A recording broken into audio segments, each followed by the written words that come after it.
Well, as Texans brace themselves for colder temperatures this week, Democratic candidate for governor Beto O'Rourke is going on a 12-day drive across Texas to mark the one-year anniversary of the collapse of the power grid. He announced the Keeping the Lights On drive today and joins us now to talk more about the tour and his campaign. Mr. O'Rourke, we thank you for your time today.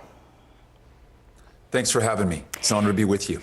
You know, in today's announcement, you were very critical of Governor Greg Abbott, even going so far as to say he, quote, let the grid fail. What things would you have done if you had been governor last year? You know, Governor Abbott was warned repeatedly after grid failures in 2011 and 2014 that we had serious vulnerabilities, didn't listen to the experts, and has failed to do anything since the collapse last February. Here's what I'm going to do as governor. We're going to make sure that every aspect of the grid, including the gas supply, which was the primary factor in the collapse in February, is fully weatherized so we never have a collapse again. I'm going to make sure we're interconnected to the national grid so that when we have an emergency or an extreme weather event, we can draw down power from other parts of the country. And instead of having ratepayers pay what I'm calling the Abbott tax, the $20 to $50 additional per month on your utility bills, I'm going to send money back down to the ratepayer, and I want to make sure that we have the resources to invest in weatherization and energy efficiency so that we lower utility bills and also improve total reliability of the grid. Three important steps that I'm going to take as governor to make sure that we never have a tragedy like this one again.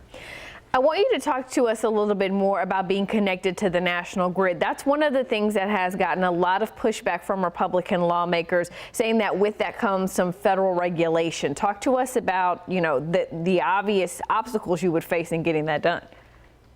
It was interesting. We heard Abbott ally and former Governor Rick Perry say essentially that Texans would rather freeze to death than have that access to national power.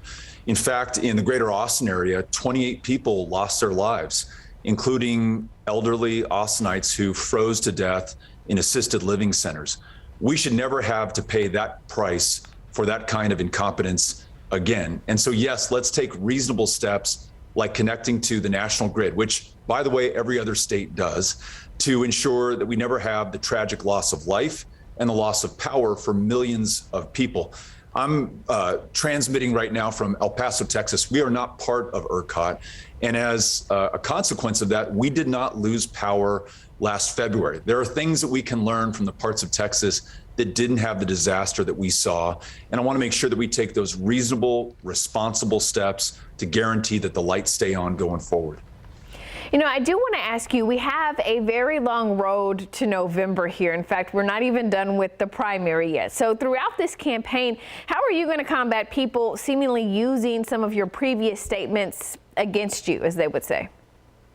I'm going to make sure that people know that we're focused on the big things that can bring us together, especially at a time that all of us are sick of the divisions and being pitted against one another. So things like making sure that the best jobs in America are created here in Texas, or that we focus on and fund world-class public schools. Maybe start by canceling the STAR test this year so that we don't have any more high stakes or high pressure for our kids who've been through so much, or our teachers.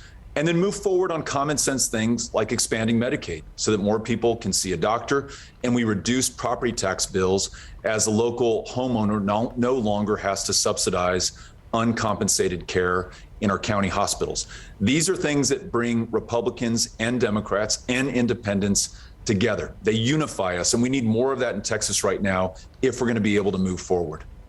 You know, focusing on that platform, obviously very important for you, but you are presumably running against Governor Greg Abbott, who has wasted no time in putting out ads using some of your statements. I mean, when we're talking about guns, when we're talking about the border, when we're talking about climate change, what's your message to Texans who are not going to forget those comments, and they're going to hear them a lot between now and November?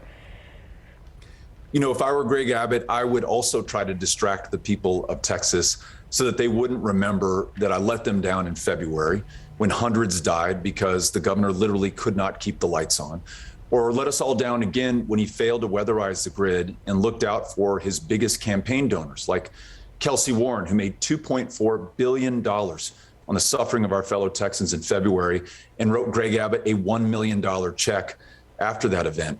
or the fact that on the things that matter most to us, like the quality of our schools or the kinds of jobs that we can find in our communities, he is failing each and every single Texan. His extreme right-leaning agenda, banning abortion, putting a $10,000 bounty on the head of anybody who assists any woman in making her own reproductive health care choices, permitless carry that allows anyone to carry a loaded gun in public.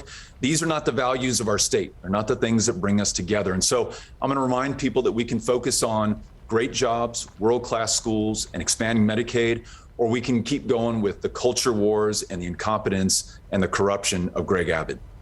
We do want to point out that on this tour of Texas, you're going to be stopping in Austin. Tell us when that's happening.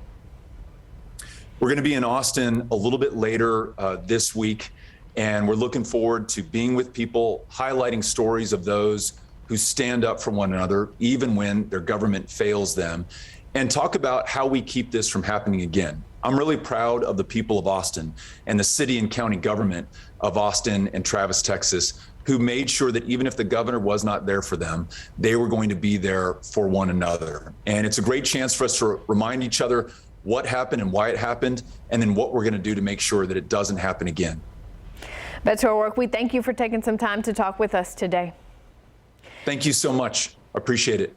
Now, we do want to point out that we reached out to Governor Greg Abbott's campaign requesting an interview about the grid ahead of the winter storm, and we did not hear back from his campaign. However, the governor is going to be receiving a briefing and holding a news conference tomorrow. We'll have more information for you on that as it happens.